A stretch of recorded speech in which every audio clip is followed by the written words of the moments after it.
ദൈവത്തിന് സ്തോത്രം. ഇന്നത്തെ വചന വായനയിലേക്ക് എല്ലാവരെയും സ്വാഗതം ചെയ്യുന്നു. റോമാലേഖനം 12-ാം അധ്യായം. സഹോദരന്മാരെ, ഞാൻ ദൈവത്തിൻ്റെ മനസ്സലിവ് ഓർമ്മിപ്പിച്ച് നിങ്ങളെ പ്രബോധിപ്പിക്കുന്നത്, നിങ്ങൾ ബുദ്ധിയുള്ള ആരാധനയായി നിങ്ങളുടെ ശരീരങ്ങളെ ജീവനും വിശുദ്ധിയും ദൈവത്തിന് പ്രസാദമുള്ള യാഗമായി സമർപ്പിക്കും. ഈ ലോകത്തിന് അനുരൂപമാകാതെ നന്മയും പ്രസാദവും പൂർണ്ണതയുമുള്ള ദൈവഹിതം എന്നു തിരിച്ചറിയേണ്ടതിനും മനസ്സുബുദ്ധിക്ക് രൂപാന്തരപ്പെടുവിൻ. ഭാവിക്കേണ്ടതിനു മീതെ ഭാവിച്ചുയരാതെ ദൈവം അവനവന് വിശ്വാസത്തിൻ്റെ അളവ് പങ്കിട്ടതുപോലെ സുബോധമാകും വണ്ണം ഭാവിക്കണമെന്ന് ഞാൻ എനിക്ക് ലഭിച്ച കൃപയാൽ നിങ്ങളിൽ ഓരോരുത്തരോടും പറയുന്നു. ഒരു ശരീരത്തിൽ നമുക്ക് പല അവയവങ്ങളുണ്ടല്ലോ, എല്ലാ അവയവങ്ങൾക്കും പ്രവൃത്തി ഒന്നല്ലതാൻ. അതുപോലെ പലരായ നാം ക്രിസ്തുവിൽ ഒരു ശരീരവും എല്ലാവരും തമ്മിൽ അവയവങ്ങളും ആകുന്നു. ആകയാൽ നമുക്ക് ലഭിച്ച കൃപയ്ക്ക് ഒത്തവണ്ണം വെവ്വേറെ വരമുള്ളതുകൊണ്ട് പ്രവചനമെങ്കിൽ വിശ്വാസത്തിന് ഒത്തവണ്ണം, ശുശ്രൂഷ എങ്കിൽ ശുശ്രൂഷയിൽ, ഉപദേശിക്കുന്നവനെങ്കിൽ ഉപദേശത്തിൽ, പ്രബോധിപ്പിക്കുന്നവനെങ്കിൽ പ്രബോധനത്തിൽ, ദാനം ചെയ്യുന്നവൻ ഏകാഗ്രതയോടെ, ഭരിക്കുന്നവൻ ഉത്സാഹത്തോടെ, കരുണ ചെയ്യുന്നവൻ പ്രസന്നതയോടെ ആകട്ടെ.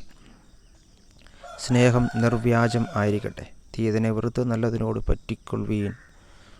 സഹോദരപ്രീതിയിൽ തമ്മിൽ സ്ഥായി പൂണ്ട് ബഹുമാനിക്കുന്നതിൽ അന്യോന്യം മുന്നോട്ട് കൊള്ളുവീൻ. ഉത്സാഹത്തിൽ മടുപ്പില്ലാതെ ആത്മാവിൽ എരിവുള്ളവരായി കർത്താവിനെ സേവിപ്പിൻ. ആശയിൽ സന്തോഷിപ്പിൻ, കഷ്ടതയിൽ സഹിഷ്ണുത കാണിപ്പിൻ, പ്രാർത്ഥനയിൽ ഉറ്റിരിപ്പിൻ. വിശുദ്ധന്മാരുടെ ആവശ്യങ്ങളിൽ കൂട്ടായ്മ കാണിക്കുകയും അതിഥി സൽക്കാരം ആചരിക്കുകയും ചെയ്യുവിൻ. നിങ്ങളെ ഉപദ്രവിക്കുന്നവരെ അനുഗ്രഹിപ്പിൻ, ശപിക്കാതെ അനുഗ്രഹിപ്പിൻ.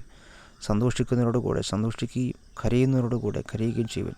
തമ്മിൽ ഐക്യമത്യമുള്ളവരായി വലിപ്പം ഭാവിക്കാതെ എളിയവരോട് ചേർന്നുകൊള്ളുവിൻ. നിങ്ങളെ തന്നെ ബുദ്ധിമാന്മാർ എന്ന് വിചാരിക്കരുത്. ആർക്കും തിന്മയ്ക്ക് പകരം തിന്മ ചെയ്യാതെ സകല മനുഷ്യരുടെയും മുൻപിൽ യോഗ്യമായത് മുൻകരുതി കഴിയുമെങ്കിൽ നിങ്ങളാൽ ആവോളം സകല മനുഷ്യരോടും സമാധാനമായിരിപ്പിൻ. പ്രിയമുള്ളവരെ, നിങ്ങൾ തന്നെ പ്രതികാരം ചെയ്യാതെ ദൈവകോപത്തിന് ഇടം കൊടുപ്പിൻ. പ്രതികാരം എനിക്കുള്ളത്, ഞാൻ പകരം ചെയ്യും എന്ന് കർത്താവ് അരുളിച്ചെയ്യുന്നു. എന്നാൽ നിന്റെ ശത്രുവിന് വിശക്കുന്നുവെങ്കിൽ അവന് തിന്മാൻ കൊടുക്കുക, ദാഹിക്കുന്നുവെങ്കിൽ കുടിപ്പാൻ കൊടുക്കുക. അങ്ങനെ ചെയ്താൽ നീ അവൻ്റെ തലമേൽ തീക്കനൽ കുന്നിക്കും എന്നെഴുതിയിരിക്കുന്നുവല്ലോ. തിന്മയോട് തോൽക്കാതെ നന്മയാൽ തിന്മയെ ജയിക്കാം. God bless you.